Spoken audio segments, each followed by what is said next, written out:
nous avons aujourd'hui l'honneur de vous accueillir ici à Genève, M. Baouri, vice-président de l'UFDG. C'est savoir si l'UFDG est toujours en bonne position, maintient son avis dans lequel elle avait dénoncé dans le temps des élections, en dénonçant que les élections n'étaient pas une élection transparente et que la Constitution a été violée. Non, merci de me donner l'opportunité de revenir sur cette disons, étape de l'histoire démocratique de la Guinée. Les élections ont été complètement perdues et le Premier ministre Jean-Marie Doré ont mobilisé l'appareil administratif et militaire en faveur du camp Alpha Condé. Ceci a contribué à leur permettre de mettre en place un système de fraude tant au niveau de la CENI qu'au niveau des préfectures, sans compter, disons, la campagne hystérique d'une soi-disant d'un empoisonnement d'une communauté par une autre, et ça a dégénéré à l'intérieur du pays avec, disons, un précédent extrêmement grave pour l'évolution démocratique en Afrique de l'Ouest. Mais ceci dit, tout ce qu'on peut dire aujourd'hui, nous avons accepté l'arrêt de la Cour suprême parce que nous avons estimé que pour la paix et la stabilité, il fallait mieux reculer pour mieux sauter. Mais cela ne veut pas dire que nous ne sommes pas conscients que les élections, fondamentalement, la CELU les a gagnées. La CENI a refusé de prendre en compte nos recommandations. La Cour suprême également a entériné le mauvais travail que la CENI avait fait. C'est la raison pour laquelle aujourd'hui, M. Condé est déclaré chef de l'État, mais il n'a pas la légitimité suffisante.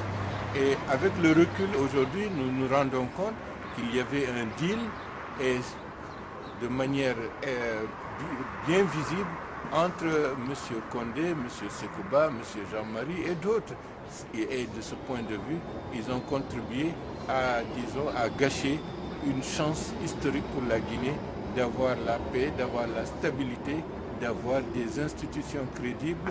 Malheureusement, le combat est encore à recommencer pour ce combat démocratique pour lequel l'UFDG et d'autres formations qui nous ont accompagnés vont continuer à lutter.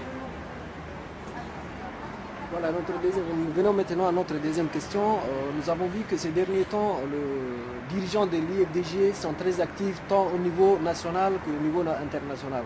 Donc, est-ce que c'est pour redynamiser les militants de l'UFDG, de votre parti, ou bien c'est pour informer et la situation actuelle du pays? Quel est l'objectif? La question est quel est l'objectif de votre visite ici actuellement? Non, l'objectif est double. Premièrement, c'est rencontrer nos structures, les membres, les sympathisants, pour échanger avec eux et partager la même lecture de ce qui s'est passé en Guinée lors des élections présidentielles.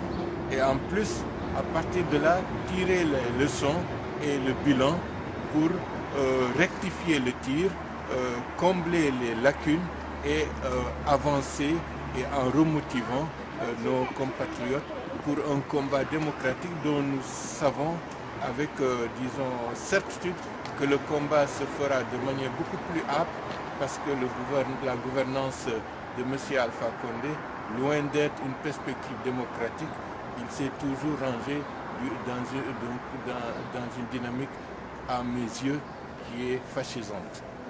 Bon, il y a des rumeurs qui courent en Guinée qui disent que El Hadj Dalein Diallo et son adjoint se sont exilés en Europe. Est-ce que cela est vrai? Dans quelques semaines, je serai à Conakry et El Hadj Selou également. Donc, je pense que la campagne de dénigrement que le camp de M. Condé, ils ont toujours évolué dans le mensonge et ils ne vont pas changer de méthode, ce qui fait qu'ils ne pourront pas s'atteler aux vraies tâches de développement et aux réformes indispensables dont la Guinée a besoin. Ils ont menti pour instrumentaliser les pauvres de notre pays en leur promettant le sac de riz à 20 000 francs, mais aujourd'hui leur conseil de ministres a décidé que de manière administrative, le sac de riz se vendra à 160 000 francs. Donc c'est pour vous dire que nos adversaires ne sont pas des démocrates, ne sont pas des gens qui vont dans le débat constructif pour faire avancer leur campagne. Mais de toutes les façons, nous nous connaissons en Guinée. Ils savent que personnellement, et la CELO également, que dans quelques jours nous serons à Conakry.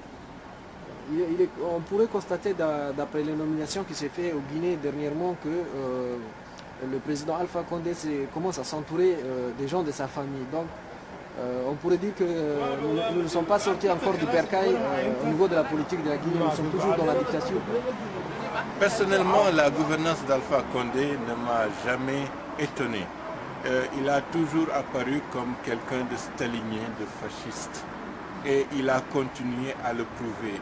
Avant la campagne, pendant la campagne et maintenant en tant que chef de l'État. Donc il ne faut pas s'attendre à ce qu'il y ait, disons, une innovation démocratique. Tout au contraire, il a dit qu'il va ramener la Guinée là où Sékou Touré l'avait laissé. C'est toute une action, c'est sa stratégie. Et le peuple guinéen n'acceptera jamais cela parce que le peuple veut le changement réellement démocratique et toutes les méthodes fascisantes, antidémocratiques, n'écoutent. Là, la population guinéenne n'acceptera pas et comme vous le savez, d'ores et déjà, dans certains quartiers, les jeunes protestent pour descendre dans la rue, pour réclamer une meilleure desserte en électricité et dans peu de temps, comme partout à travers le monde, je suis sûr que la combativité des jeunes Guinéens va se faire sentir pour demander des comptes à M. Alpha Condé. Et il y avait aussi des jeunes qui étaient âgés de 14 ans à 16 ans qui avaient été arrêtés lors des élections. Est-ce qu'ils ont été libérés? Parce que ces jeunes, on avait vu sur Guinée TV, qui étaient torturés par force pelle. Est-ce que vous avez la connaissance s'ils ont été libérés ou pas? Avant de quitter la Guinée, je m'étais assuré que l'essentiel des personnes qui ont été détenues ont été libérées. Il y avait un certain nombre qui restaient à la baie, mais depuis 2 semaines, d'après les informations que j'ai eues, il ne restait que 2 ou 3 personnes qui sont incarcérées par la faute du gouverneur de la région de la baie. À Conakry, il devrait y avoir 2 ou 3, mais je vais m'informer davantage pour savoir si toutes les personnes n'ont pas été relaxées. Mais au-delà de ceux qui ont été détenus, on apprend qu'il y a de nouvelles arrestations de militaires et de pauvres citoyens. Cela veut dire que le combat démocratique, le combat pour les droits de l'homme, il faudra qu'il soit repris avec plus de vigueur et l'UFDG ne manquera pas à ce rendez-vous. Quel est le message que vous adressez aujourd'hui aux Guinéens, que ce soit à l'extérieur ou à l'intérieur du pays? C'est pour dire à la population guinéenne que la dictature n'est pas une fatalité en Guinée. On a eu beaucoup d'échecs depuis 52 ans. On tourne. Cette fois-ci, Sekouba et Jean-Marie ont sacrifié les chances de la Guinée d'avoir une gouvernance démocratique et des institutions solides. Mais il faut qu'on continue le combat, il ne faut pas baisser les bras. Alpha Condé ne réussira pas là où les autres ont échoué pour faire peur à la population. Il faut faire preuve de combativité et ne pas répondre à la bêtise par la bêtise. Là, je m'explique. M. Alpha Condé a usé de l'ethnocentrisme en dressant les communautés ethniques les unes contre les autres. Nous ne devons pas, en tant que démocrates, aller dans ce sens. Tout au contraire, il faut que le camp des démocrates se dessine et trace les lignes de démarcation. Et les démocrates se retrouvent au niveau de l'ensemble des communautés ethniques de ce pays. Il faut que le projet démocratique soit le seul qui puisse mobiliser l'ensemble des acteurs politiques qui veulent qu'il y ait un changement en profondeur. Et aujourd'hui, au niveau de l'UFDG, nous nous battons pour que cette opposition démocratique se définisse, ait une identité propre et ne se définit pas à travers telle région ou telle communauté. C'est le sens du combat que nous sommes en train de mener ces derniers temps. Et votre tournée s'arrête ici ou bien vous allez continuer vers les États-Unis ou le Canada? Non, j'attends certainement que les compatriotes qui sont au Canada ou aux États-Unis nous fassent signe. Ce serait avec plaisir que nous irons, parce qu'aujourd'hui, l'UFDG, au bout de ces 2 dernières années, a subi beaucoup d'épreuves et il est important que les membres de l'UFDG qui sont à l'extérieur du pays, qui ne connaissent pas certains membres de leur direction nationale, qu'il y ait des opportunités d'échange pour mieux se connaître, pour mieux définir les nouvelles stratégies et les restructurations en perspective que nous devons mettre en valeur pour avoir une même lecture du contexte politique national, pour remobiliser avec plus d'efficacité et pour que la prochaine fois, que le changement soit réellement au rendez-vous. Est-ce que vous aurez quelque chose à rajouter, monsieur le représentant de l'IFDG à Genève, en Suisse? Oui, merci de me donner cette opportunité. Et c'est juste pour vous dire que après que la Cour suprême ait validé les résultats de la CENI, beaucoup de personnes avaient pensé que l'IFDG allait mourir. Donc, alors, je crois que la démonstration a été faite avec la sortie de El Hasselou Dalin en Gambie, à Guinée-Bissau. Et vous avez vu aujourd'hui M. Baouri qui fait une tournée européenne. La mobilisation est plus que forte. Nous ici, on n'arrivait pas à remplir une salle avant les élections. Et aujourd'hui, il nous faut 2 semaines pour vraiment trouver une salle conséquente. Et la Suisse alémanique, là où, à Berne, précisément là où va M. Barry, ne s'exprimait pas. On avait tout fait pour avoir des gens de ce côté-là. Et cette fois-ci, c'est eux qui ont pris le devant.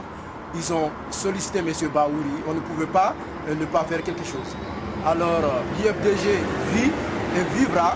Les citoyens, les militants et sympathisants de ce parti vont se battre jusqu'au bout pour accompagner vraiment le changement tant attendu par le peuple guinéen. Je vous remercie. Donc, Guinéti vous remercie comme vous avez nous avoir accordé l'interview.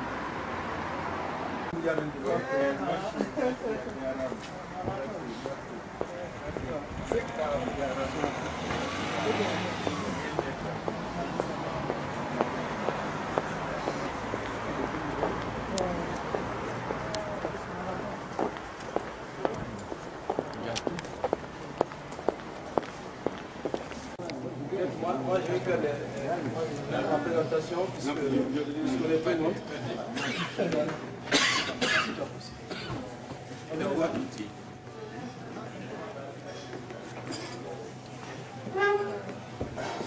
Ok, bon voilà, je vais présenter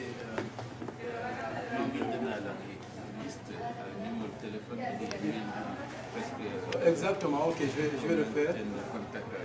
Exactement, ok. Il n'y a pas de souci. Donc alors je vais vous faire les présentations. Donc voilà, il y a les membres du bureau du parti, il y a aussi des personnes ressources, des membres de la communauté qui ont cette fois-ci décidé vraiment de nous accompagner. Donc je vais commencer par M. Barry Abdourahmane, qui est membre du bureau fédéral, qui est le chargé de la mobilisation de l'implantation. Donc il y a M. Barry Abdourahmane, je crois que vous échangez assez souvent, qui est le secrétaire administratif du parti. Et il y a Barry Mikailou, qui est le trésorier adjoint. Alors, Liegiti, comme c'est Diallo, M. Barry. Alors, c'est M. Barry. Je me souviens puisqu'il assiste toujours aux réunions. Donc, il y a M. Amadou Baldé qui est le trésorier principal, c'est un économiste aussi. Alors, il y a M. Diallo Amadou Hadisso, qui est fonctionnaire international, qui travaille à l'OMS. Donc, depuis ces derniers temps, surtout ce qui s'est passé chez nous, donc ce Diallo a décidé vraiment de nous soutenir. Donc, voilà, il y a monsieur Barry Aboubakar. Aujourd'hui, les Barry sont morts, sinon, c'est eux qui sont à l'œuvre. Alors, c'est vraiment des personnes qui nous soutiennent ici, moralement, financièrement aussi. Monsieur Diallo Ousmane, qui est là, vous connaissez, on est parti une fois à Lausanne. Ils ne seront pas épargnés cette fois-ci, on échange assez souvent. Donc, il a besoin de vraiment s'impliquer, de soutenir les jeunes, et se fait sentir. Alors voilà, c'est pourquoi ils sont là aussi. pour discuter un peu avec vous. Il y a monsieur Mamadou Diambaldé aussi, qui est aussi, ils sont tous aussi, ce sont des fonctionnaires internationaux aussi. Donc il est là pour faire connaissance et échanger un peu. Il y a monsieur Diallo Alpha Omar, vous connaissez. Donc c'est lui qui avait voulu nous donner le local là. Vous avez parlé, je crois, au téléphone. Le bâtiment juste pour boulangerie. Voilà, quand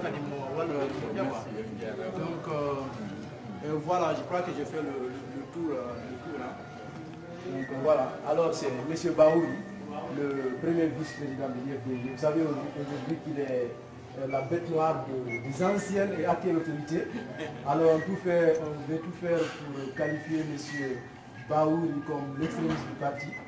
Et vous savez, hein, donc voilà, le combat il continue quoi.